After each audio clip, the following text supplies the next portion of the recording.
la collection inter-hémisphérique. On commence avec des flexions de colonne, 4 directions. Donc on se rappelle, on vient s'enrouler. On essaie de sentir chaque vertèbre ici qui s'enroule les unes après les autres. Une fois qu'on est arrivé au maximum de sa souplesse, on plie les genoux. Puis on va venir d'abord tirer par les hanches. Et on déboucle la colonne vertébrale tranquillement, vertèbre par vertèbre, la tête bien en dernier. Même chose sur le côté, on vient en flex, la tête qui part en premier, on imagine la tête bien lourde. On fléchit jusqu'où on peut. Puis on va venir poser la main en gardant la flexion ici dans la colonne vertébrale. On vient d'abord monter dans les hanches, puis on part de l'autre côté. Même chose évidemment de l'autre côté. Et ensuite on vient travailler en extension. La tête est lourde. On vient en arrière. On pousse, on pousse, on pousse. Et on remonte pas le sternum. Ici, on peut faire ça 2-3 fois pour commencer. Ensuite, on vient travailler en rotation. Donc, rotation ici dans les genoux et dans les chevilles. Les pieds sont à peu près largeur de hanche. Et on va venir expirer sur 5. J'inspire, je me redresse sur 5. Et j'expire sur 5. Et je me redresse. On essaie vraiment d'aller chercher un twist dans la colonne vertébrale.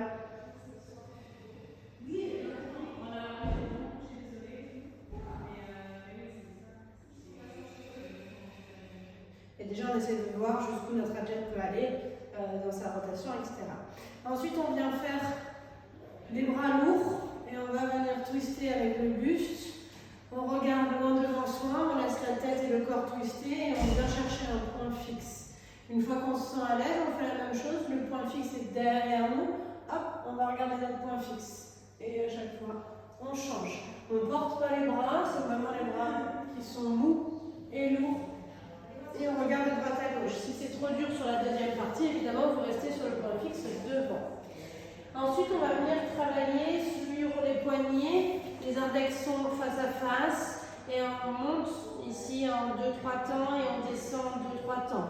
Plus vous êtes avec les genoux loin, plus c'est difficile. Ok, 2-3 temps pour monter et pour descendre. Puis le deuxième exercice qu'on commence à connaître. Je viens m'enrouler et pareil, les épaules sont au-dessus. Donc si vous êtes là, ça ne sert à rien. Restez bien au-dessus, on s'enroule et on repose à la force des poignets. Ensuite, on vient travailler sur 2 petits exos d'iso extrêmes pour relâcher au niveau des psoas et de la chaîne postérieure qui sont souvent chez les gens assez contractés. Exercice numéro 1, je mets mon pied droit devant et je vais chercher à tirer mon talon vers l'arrière pour sentir mon ischio qui se contracte.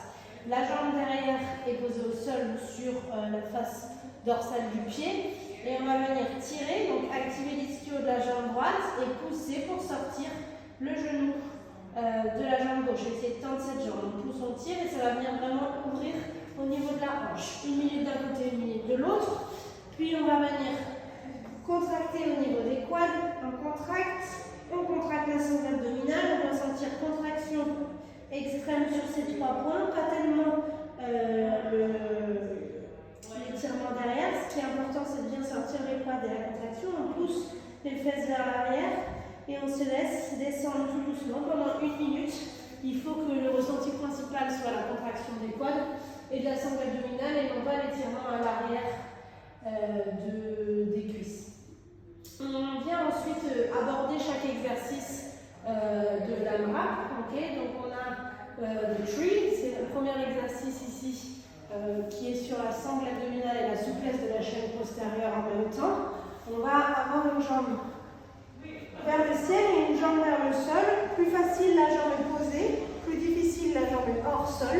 On va venir attraper derrière l'ischio ici et on va grimper à l'arc grâce à la force de la sangle abdominale. Donc on expire sur la montée et on essaye d'aller chercher son pied.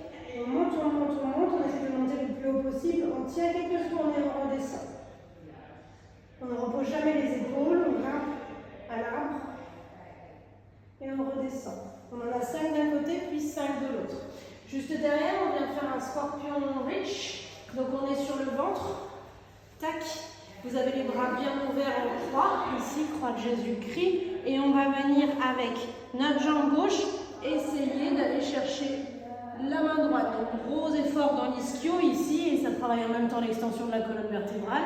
Et pareil, de l'autre côté, on essaie d'aller chercher la main. On essaie de ne pas regarder, ça vient travailler aussi au niveau de la proprioception. Déjà voir si on peut y aller ou pas. Moi avec la hanche gauche, bah, j'y arrive pas. Mais avec la hanche droite, c'est pas un problème. Et après, je cherche ma main pour travailler sur ce Scorpion Reach. Donc ça, on l'a 10 fois de chaque côté. Puis on a 4 sur le 4 pattes, pardon, sur l'exercice d'après. Le but est de travailler en flexion-extension au niveau de la colonne vertébrale. On essaye, vous pouvez mettre une petite balle au niveau du dos là, ou un petit sac de grains. Il ne faut pas que la personne la fasse tomber. On va venir allonger, essayer de toucher le pied derrière. Pareil, petit exercice de proprioception. On regarde si la personne voit où elle est. Et on vient toucher le genou devant. On touche derrière, on touche devant. Vous en avez 15 de chaque côté. Puis on vient terminer sur un petit exercice beaucoup plus rapide. On en a 50 au total. Touche avec un petit rebond. Ici, soit main, genou, soit coude, genou, si la personne a la possibilité de le faire.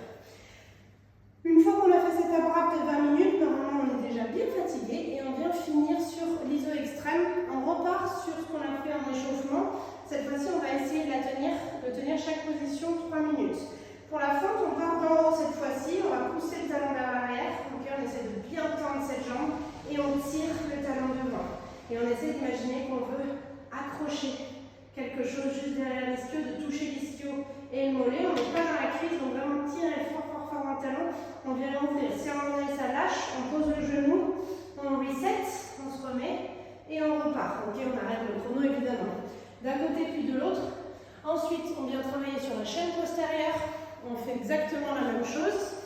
Et si vous avez à la maison soit des chaises, soit des briques pour venir travailler sur l'ouverture de la cage thoracique, on vient s'installer, donc il faut que ce soit quand même assez stable, hein. Donc soit avec des chaises assez hautes, soit avec par exemple des briques. Vous mettez les briques, elles doivent être plus larges que les épaules de votre athlète. Donc on vient, je vais être un petit peu plus centré, parce que sinon on ne va pas voir ce que je fais. Et le but est d'ouvrir vraiment au niveau pec et clavicule. Donc on se rappelle que le but de l'iso, c'est contracter un muscle pour relâcher l'autre. Donc là c'est en ouverture de la cage thoracique, on a les mains sur les briques et on va venir faire un tirage très puissant. On tire les coudes en arrière et on contracte les biceps à fond. Donc on recule un petit peu les genoux. On commence à contracter les biceps, on sent ici les biceps qui se contractent et on tire les coudes vers l'arrière. On contracte les biceps, on tire les coudes vers l'arrière. On contracte, on tire.